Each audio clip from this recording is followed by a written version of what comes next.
it's real clear here, Michael, what's going on here. And the reason I think we have to keep raising this point is because we got to remind folk, some of these people can be hollering, oh, man, I had money in my pocket. Yeah, you might have had money in your pocket, but there was some other folks getting beat upside their head because of this fool. Absolutely, Roland. I'm glad you're talking about this and putting this all together. One of the reasons why you had money in your pocket was because of the $1.9 trillion American Rescue Plan, which gave you $1,400 stimulus checks and gave you the child tax credit, which lifted 1 million black people, 1 million black children out of poverty. And that was passed by Biden and Harris through a Democratic Congress and Democratic Senate, and no Republicans in the House or Senate passed that bill. So you need to understand how this actually works, okay? Secondly, I'm glad you mentioned Jefferson Beauregard Sessions, because not only did Jeff Sessions do that speech and say they need to take a hands-off approach to policing, and he was Donald Trump's first attorney general. He also, you mentioned him trying to back out of the Baltimore consent decree. He also tried to back out of the Chicago consent decree as well, which was being put in place right when Trump took over, when he won in 2016. Something else that Jefferson Beauregard Sessions did that does not get talked about a lot is President Obama in 2013 put together the National Commission on Forensic Sciences. And this was designed, he brought together experts in the field, and this was designed to reduce the number of people who are wrongfully convicted based upon bad science, bad forensics, and convicted and also put on death row. Jefferson Beauregard Sessions disbanded this commission when he became Attorney General because he said it was not necessary. Okay, and we know that African Americans disproportionately make up the people on death row, like Marcellus Williams that we just saw a few days ago be executed. Okay, so. And you talked about the Department of Justice and Project 2025. One of the things that Project 2025 wants to do is to disband the Department of Justice. Right. But the Department of Justice was created in 1870 largely to protect the new rights given to African Americans. We're actually going to talk in the next hour about Project 2025. Last couple of days, I've been talking to y'all about what's been happening in terms of what a Donald Trump DOJ would look like. And I've laid out to you a variety of things. And one of the areas that people need to understand, I keep talking about this over and over and over again, how Donald Trump and Republicans, how they've been attacking all of these efforts to hold police departments accountable. Yesterday, the DOJ, Civil Rights Division, Kristen Clark, they announced what they found against Lexington, Mississippi. Now, I told you all this, and it's still real. The Biden-Harris administration, their DOJ, they have launched 12 patterns and practices investigation against police departments nationwide. It doesn't count the investigation of the juvenile detention centers in Texas and the other efforts. It doesn't even talk about what they've been doing when it comes to redlining and housing discrimination. This is just patterns and practices. But I want you to put this in perspective. In 4 years, of Donald Trump's Department of Justice, I told you this yesterday, how many patterns and practices investigation have they done? One. That was Vial Platte, Louisiana. One. You literally have an attorney general in Jeff Sessions, who was Trump's first attorney general, and then Bill Barr, where they said, you know what, we're going to pull back from these consent decrees. We're really not going to do this because this is hurting police morale. Oh, it's a few bad apples out there, but, you know, it's not really that big of a deal. And so we need to pull back because the cops need to be able to do their job. He and Barr complained about in the post-George Floyd world, this was just too much, and police were getting criticized, and they were being held accountable, and so that just simply wasn't fair. You know, that's real. And so if you think that that's what Donald Trump's Department of Justice looked like the first time, what the hell do you think it's going to look like the second time? Remember, Baltimore had a consent decree that the federal judge is about to approve. Trump gets in, Sessions tries to get rid of the consent decree. And the federal judge in the city of Baltimore said, absolutely not. They didn't like the consent decree that was against the Chicago Police Department. In fact, Jeff Sessions, and I'm going to play it later, literally complained complained about that, saying, well, this just wasn't right. I mean, we need more police in Chicago. He wasn't standing up for civil rights. He wasn't standing up for regular, ordinary people.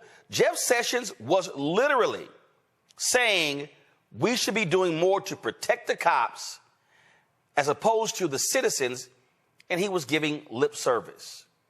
Now, I'm going to show you several documents and places in video. I'm going to bring in my panel right now. Christy Lopez, a professor at Georgetown Law School. Samuel Simgawe, founder of Mapping Police Violence in Los Angeles.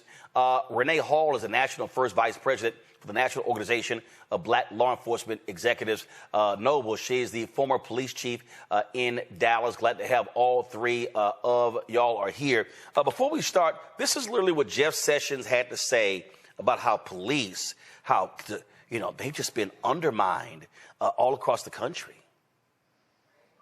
We've undermined the respect for our police and made oftentimes their job more difficult. And it's not been well received by them, and we're not seeing the kind of effective community-based, street-based policing that we found to be so effective in reducing crime, I think. And so the Department of Justice has an absolute duty to ensure that police operate within the law. And if they violate the law, they've committed a crime just as much as any other citizen who commits an assault.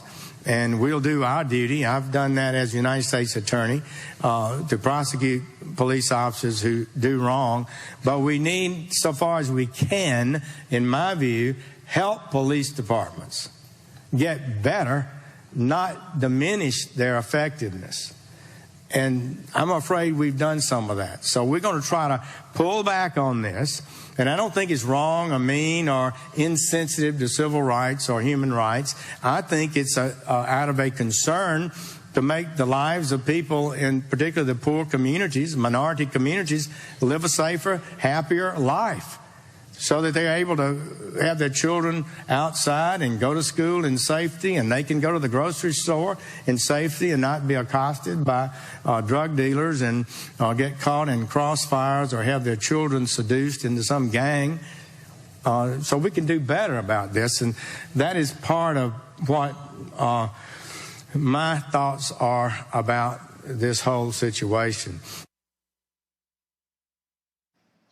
Lying the whole time. You know, when he left, 3 Republican attorney generals put this opinion piece in the Washington Post. Go to my iPad. When you go through this piece right here, it was Bill Barr, Edwin Meese, Michael Mukasey. When you go through this piece, they talk about the great job that he did and his deep commitment to the Department of Justice and how, look at this, he made him a nominee of unexcelled temperament. And it goes on and on. Sessions took office after the previous administration's policies had undermined police morale with the spreading Ferguson effect, causing officers to shy away from proactive policing out of fear of prosecution. You see how they tried to justify steep declines in the rate of violent crimes from 1992 to 2014 were reversed in the last administration's final 2 years, with violent crime generally up 7%, blah, blah, blah, blah, blah. Many people were concerned that the hard-won progress of earlier years would be lost. Look at this here. So when you keep going, and I was going through it, y'all, and something just jumped out at me. I kept going through it. And how he did immigration, and he did this, and America's freedom of speech, and how he protected religious expression. And I just kept going. And I kept going. Look at this here. Hezbollah, narco-terrorism. You get to the end. Not a single word about police reform or civil rights in this entire piece. That, folks, is what you need to understand in what you are dealing with. Now, why am I laying all of this out? Because Donald Trump is already talking about his tough talk. In the next hour, we're going to talk about Project 2025 and what it says here. But you need to be mindful that if Donald Trump gets back into the Oval Office, what you heard yesterday, that ain't happening.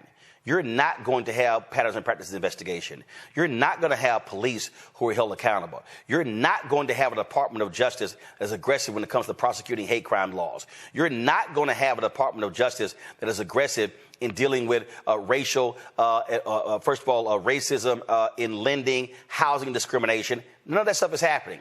All of those things that you've seen in the last 4 years under the Biden-Harris DOJ ain't going to happen.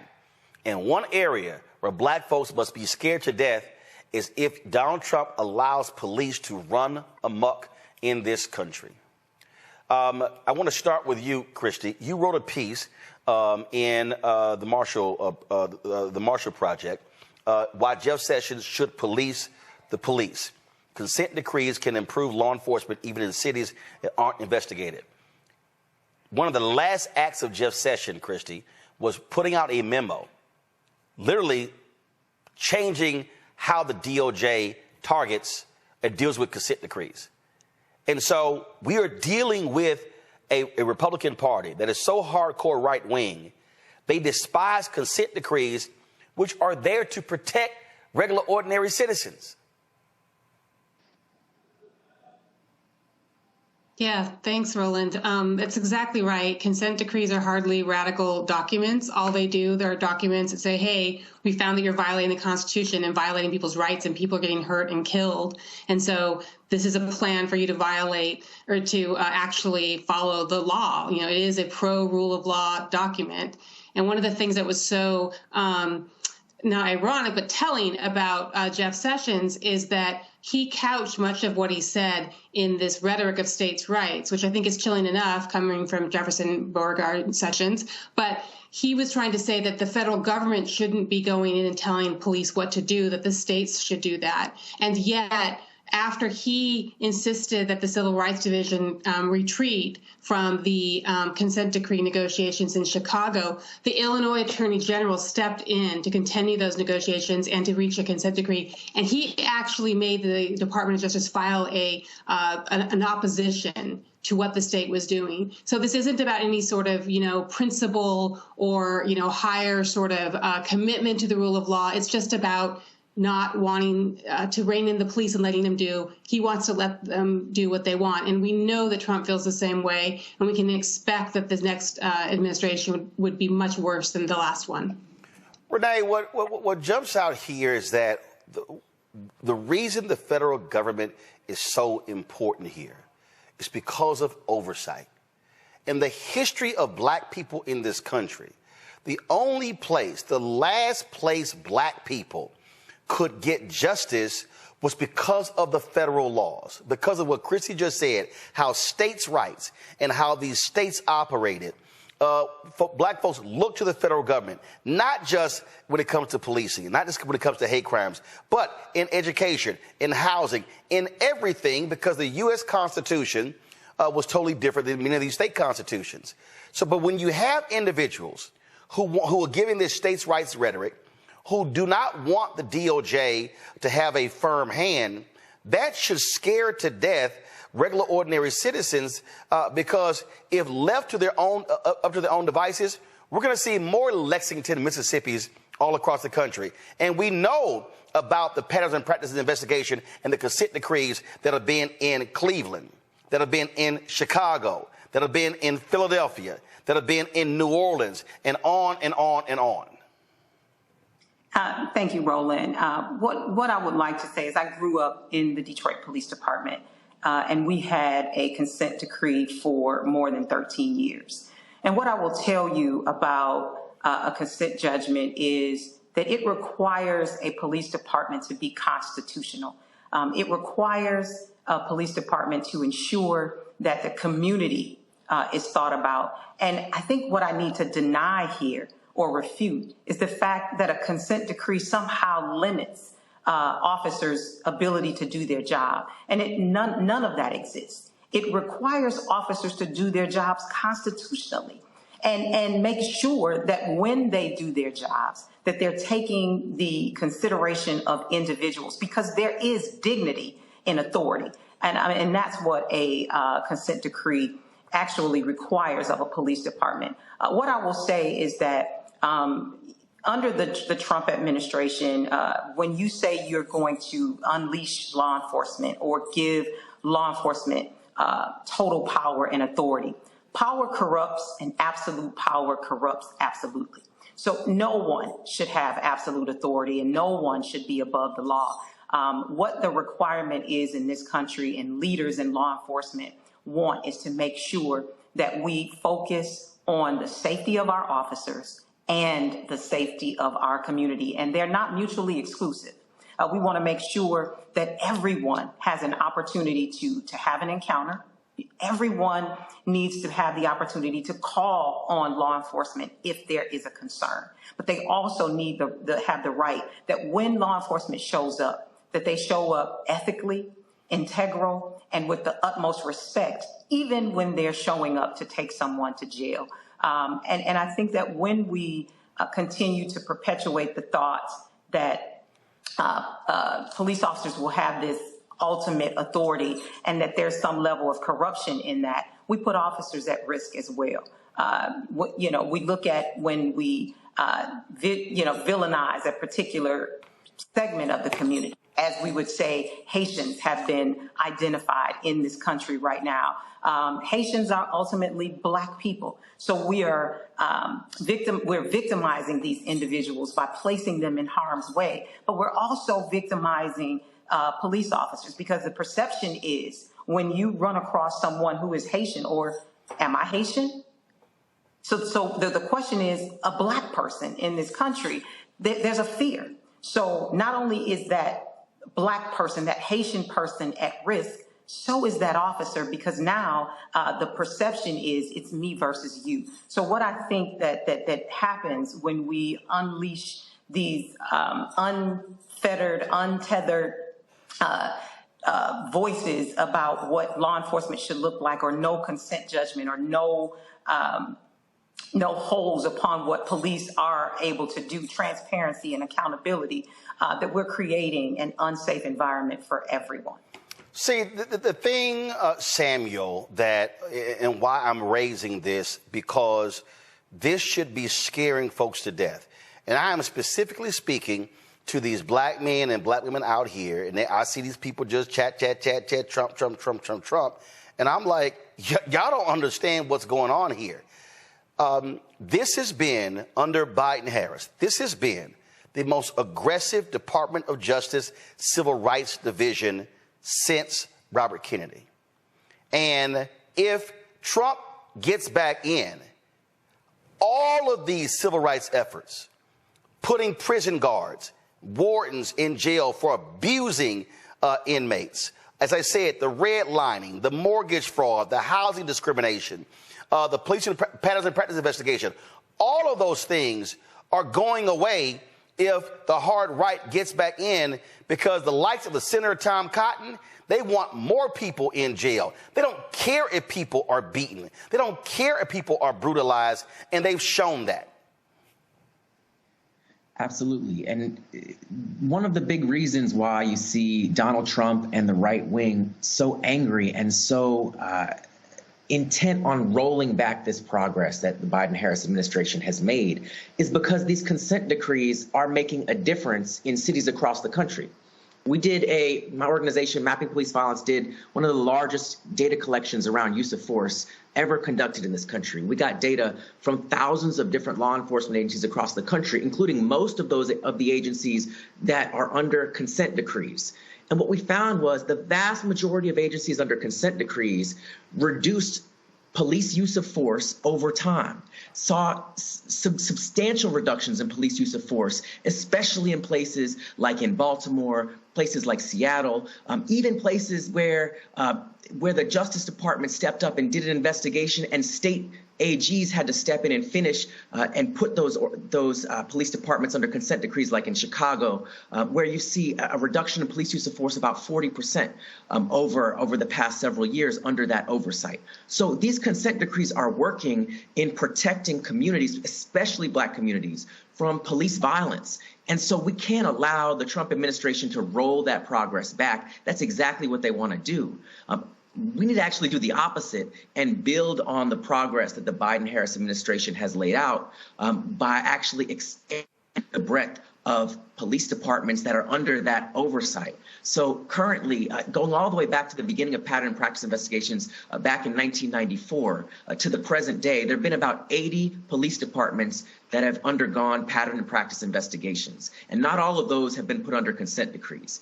In a nation with 18,000 different law enforcement agencies, so that's less than 1% of all the law enforcement agencies in the country have been under that level of scrutiny.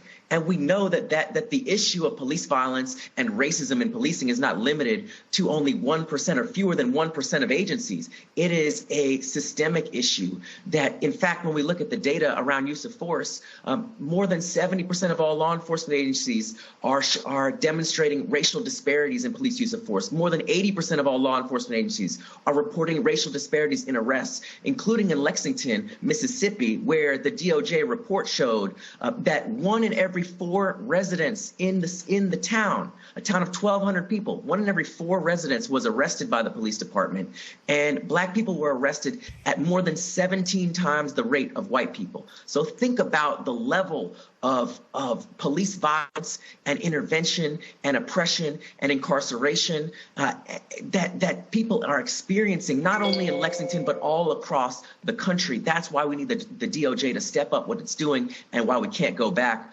by putting Donald Trump in the driver's seat. Christy, you said something that I thought that was really important when you talked about, and Renee, you also said the same thing, that it's not like it's stopping cops from doing their jobs.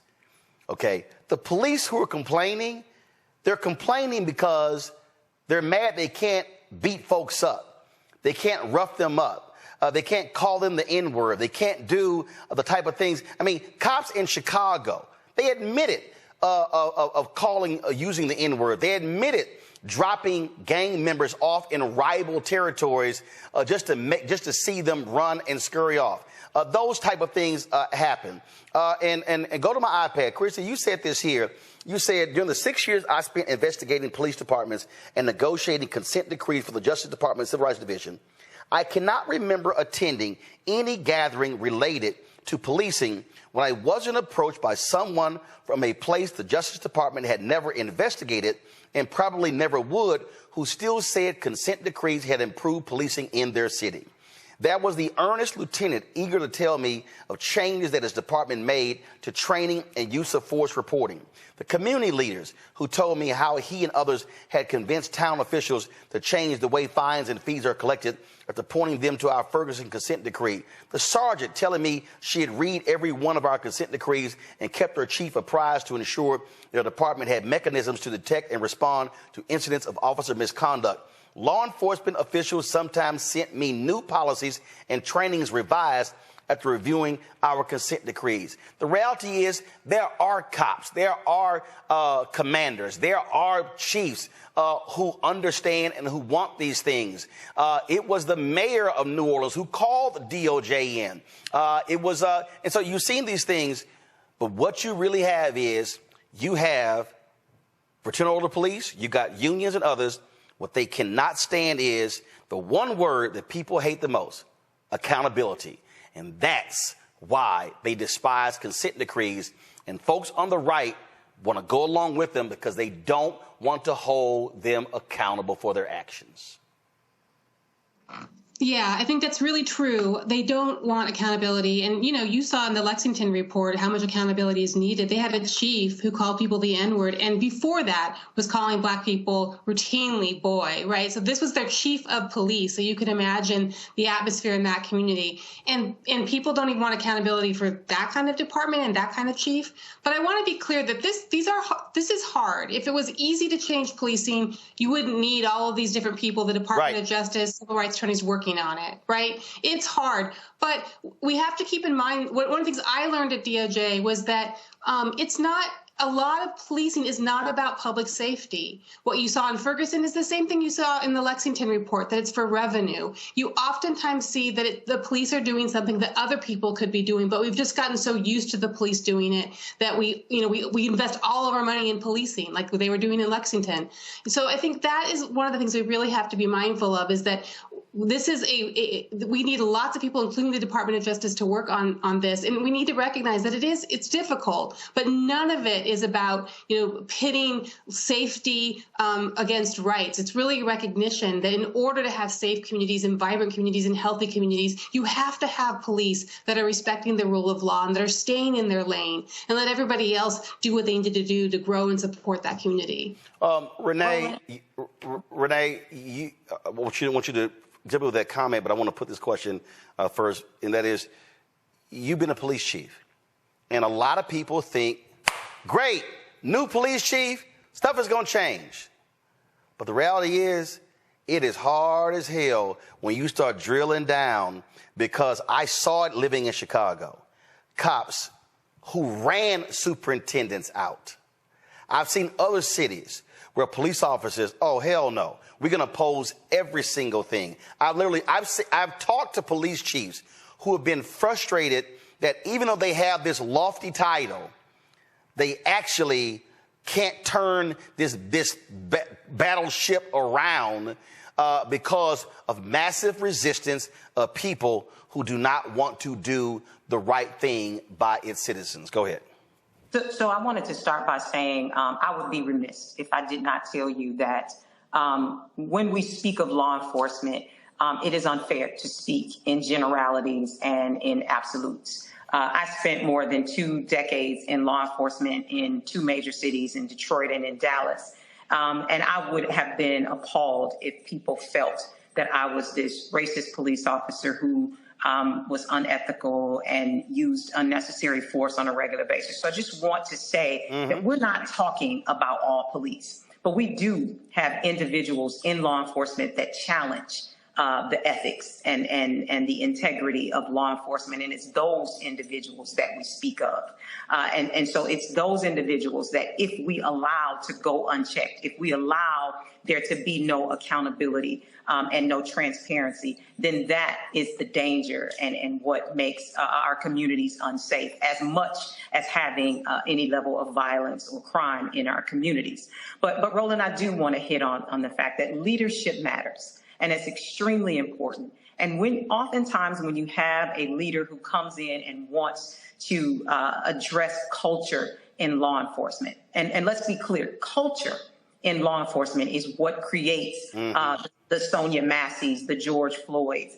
When we see these and I could go on and on and on, but it's the culture of law enforcement that we see that creates that. But oftentimes when you have a leader who wants to challenge the status quo, you do have associations and unions who will do whatever it is that they can. And they have this power and this level of authority, this the financial ability to contribute to coffers of those city managers, mayors, council members, and even other elected officials to have the influence to push out those individuals who are attempting to change the trajectory of law enforcement and make sure that we're holding people accountable, that, we are making sure that those 21st century best practices are in place so that we don't have to have a consent judgment.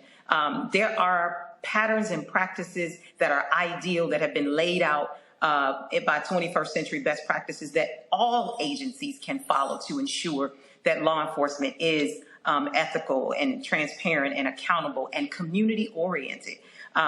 We teach police how to be police. And if we have general orders and policies and procedures in our police agency that teaches them how to do it ethically, constitutionally, and with the highest level of integrity, then that's what we produce in our agencies. But we have to have the ability to create that without the influence of individuals who have a little bit more power than those leaders who show up to make those changes and who don't get an opportunity because there are forces that are working against them and force them out of that situation. And Samuel, the reality is politicians, they covet the endorsements of police unions on the local, state, and federal level. They understand the power that they have, what they give in terms of resources. And also the public pays attention to who police unions and fire department unions, who they actually endorse. But what we're seeing here, we're seeing an increasing number, and y'all track this, an increasing number of people who are still being shot by police. the settlements are getting larger and larger as well. And then Donald Trump is on record. He wants to go after, and Sessions said this, and Barr said it, but he's made it clear. They are going to go after progressive DAs, and they talk about, oh, they're soft on crime. No, they're mad that district attorneys are actually increasing number, are prosecuting cops for their actions. Absolutely. And so, as you said, we're seeing increases in deadly police violence year over year. This year is already breaking records that were set the last year, which broke the record that was set the year before. So we can't pour gasoline on this fire and make everything worse by electing Donald Trump. That is exactly what he's promising to do, to leverage the power of the federal government to go after not the police departments that are the ones that have the highest rates of use of force, the ones with the largest racial disparities, the ones with the worst issues. No, he wants to weaponize the Justice Department to go after the prosecutors who are actually stepping up to do things differently and to not lock a whole bunch of people up for low-level, non-violent issues and arrest a whole bunch of people and charge them for turnstile jumping in the subways. He wants to go after those prosecutors. He wants to go after the police departments that are deciding to actually implement best practices and reduce police use of force over time in ways that keep communities, especially Black communities, safe from police violence. So he's promising to pour gasoline all over this issue and make things worse. Whereas I think the alternative is we actually can see with some of these police departments that are under consent decrees that have started to make progress, we can start to see what actually works, that other police departments can emulate best practices they can adopt to begin reducing police violence nationwide and finally begin bringing those numbers that we keep seeing going up and up down over time so communities can finally see some relief from record levels of police violence that we've been tracking. And it's important to note that, while we talk about record levels of people who are being shot and killed by the police, for every person killed by the police, what we've also found is that there are more than 300 additional people who are impacted by non-fatal police use of force and violence. So this issue is way bigger than often gets reported. And for every person who experiences police violence or use of force, there are hundreds more who are arrested, who are disrespected, who are unfairly and unlawfully incarcerated. So this is something that touches so many people's lives. And so this is where the federal government can really step up and continue to lead in making progress in addressing this issue rather than going back to the types of policies we saw under the Trump administration that was encouraging the worst impulses of law enforcement across the country. Final comment from Christy and Renee. Samuel touched on that. Christy, you first. Are you concerned with what you have heard from Donald Trump, that if he beats Vice President Kamala Harris, that spells doom and gloom for the DOJ Civil Rights Division that you spent so much time working for? Yeah, I wish I was exaggerating, but I really do think it could be the end of the Civil Rights Division as we know it. And I don't say that lightly. There was great damage done under Sessions and the first time that Trump was president, but he's vowed to actually move people out of Civil Rights Division, have them do other things. And I don't think he's playing. On the other hand, you have right now, DOJ is really learning and building on the lessons they've learned over the years and making these consent decrees better. And so I really, they're just on the verge of really a breakthrough, and to go back to something that could really put us back 50, 100 years is really killing to me. Renee, are you concerned when you hear Trump say, I will give police officers 100% immunity so they can do their jobs? So when you hear what he has to say, when you look at Project 2025, does that scare you in terms of, hey, this guy's saying I'm going to give free license to road cops to go out there and do whatever the hell they want and not face any retribution? Not only does it give me pause for law enforcement, it gives me pause in this entire country. When I listen to an editor-in-chief use the N-word on a national radio station, when I see a representative in our congressional, in our Congress say send Haitians back to their dirty, filthy country. When I hear the racist rhetoric that comes out of the individuals' mouths, I'm concerned about this entire country, in addition to having individuals who violate policies, procedures, law when it comes to policing in our communities. To have unfettered access to do whatever it is that they want within our communities and not have to answer for it. Anyone would be concerned. And like I said before, I started with power corrupts, and absolute power corrupts, absolutely. Renee Hall, Christy Lopez, Samuel Sengawe, I appreciate all three of you all joining us on the show. Thanks so much. Thank you. Folks, going to a break. We'll be right back. Roland Martin Unfiltered, right here on the Black Star Network. All right, folks, I want to bring in my panel right here to talk about the conversation that we just had. Michael Imhotep hosts the African History Network show out of Detroit. Robert Patillo hosts People, Passion, and Politics, News and Talk 1380 WAOK out of Atlanta. And Jelanda Jones, state representative and lawyer out of Houston. Robert, I'll start with you. I've been talking all the weekends. I've been specifically talking to black men and also these black women out here talking Trump. And I'm like, y'all can be foolish with y'all talk all y'all want to, but it's going to be hell for black folk. It's going to be hell in black communities because he is going to unleash thugs with guns and badges to do whatever they want to and make it clear. Y'all don't have to worry about a thing. We're going to look the other way. Well, I think it's very clear if you just look at Project 2025. They lay out exactly what they're going to do. This is the first time in history that we don't have to guess what an administration will do. We have a full playbook on it.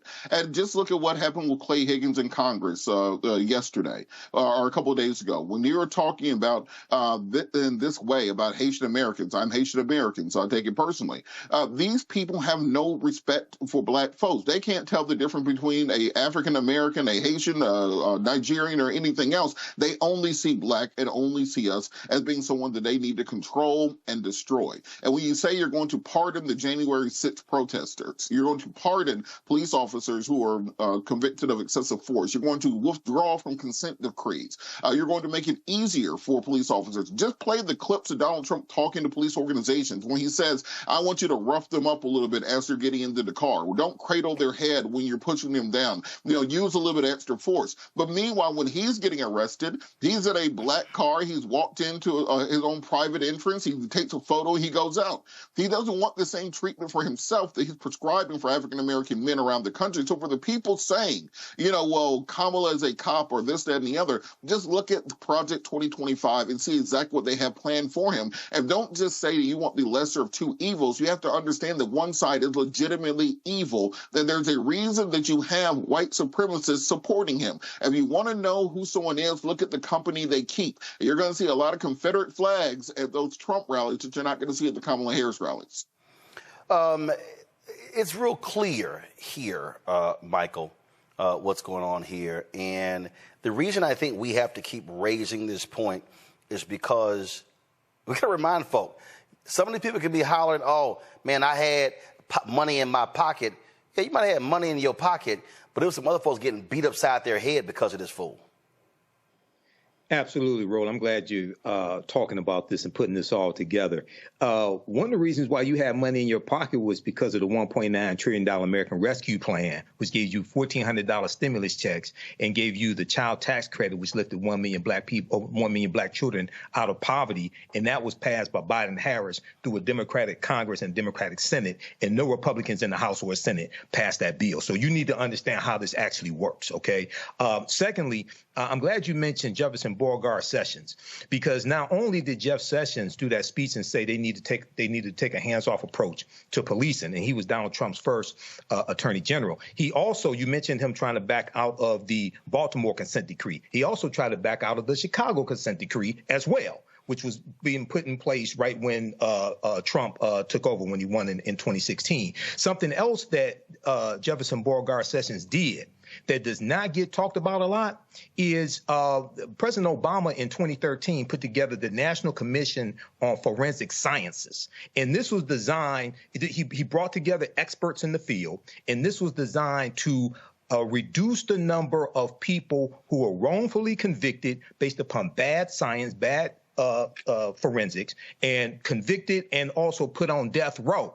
Jefferson Beauregard Sessions disbanded this commission when he became Attorney General because he said it was not necessary. Okay, and we know that African Americans disproportionately make up the people on death row, like Marcellus Williams that we just saw a few days ago be executed. Okay, so and you talked about the Department of Justice and Project 2025. One of the things that Project 2025 wants to do is to disband the Department of Justice. Right. But the Department of Justice was created in 1870 largely to protect the new rights given to African Americans. We're actually going to talk in the next hour about Project 2025. Let me quickly go to Jolanda here. Jolanda, again, Donald Trump is a threat to any community because he is going to allow law enforcement to do whatever they want. He said it, and if we thought they only investigated one police department the first time, they ain't looking at nobody if he wins again. They just gonna let them do whatever they want. Well, and that's true. So that's why we need the Justice Department. That's why we need the Department of Education. But Project 2025 talks about increasing policing. Okay. When we have a whole bunch of police in black neighborhoods, we are getting locked up. Donald Trump, if you'll recall, was a big supporter of stop and frisk, which before this racist Supreme Court that Donald Trump packed, stop and frisk was determined to be unconstitutional. Donald Trump wants to take away money that would go to social programming. Social programming for, to help lower black folks not having opportunities to get the police out of their lives. No. He said clearly he will withhold money from any city that does not institute stop and frisk. But you just made my point for me. That's happening in Texas, where we won't even expand Medicaid because it comes from Democrats and they want for people to be suffering health-wise. So it's the same sort of thing that they're doing with denying access to health care with the police. As I said before, some communities have the police who protect and serve. In other communities like us, like black people, so we need to just say it, where the police harass us, violate our civil rights, over-incarcerate us, sentence us longer than they sentence white people, kill us for things that they give probation to white people for, and that is what he is going to do. And so I don't care if somebody else has more money in their pocket, and the money they had in their pocket probably came from the Obama administration, but I don't feel like going there right now. And, if I'm fine, that's not okay. I need for all of us to be okay. I'm the mother of a black man. I have black nephews. And not that the police don't kill black women. Look at Sandra Bland. But black men are targets. And so if you have black kids, you need to be worried about Donald Trump. Look at what Donald Trump is saying about Haitians. Right. Because they're black. I mean, we don't need to guess what he's going to do. Right. Project 2025 tells us what he's going to do, and he's exercising it. Actually, last night I actually played a video from his website where he actually said it himself. So even when he disavows Project 2025, he actually said it for himself. Hold tight that, because we're going to actually pick up on that in the next hour when we talk about Project 2025. For everything.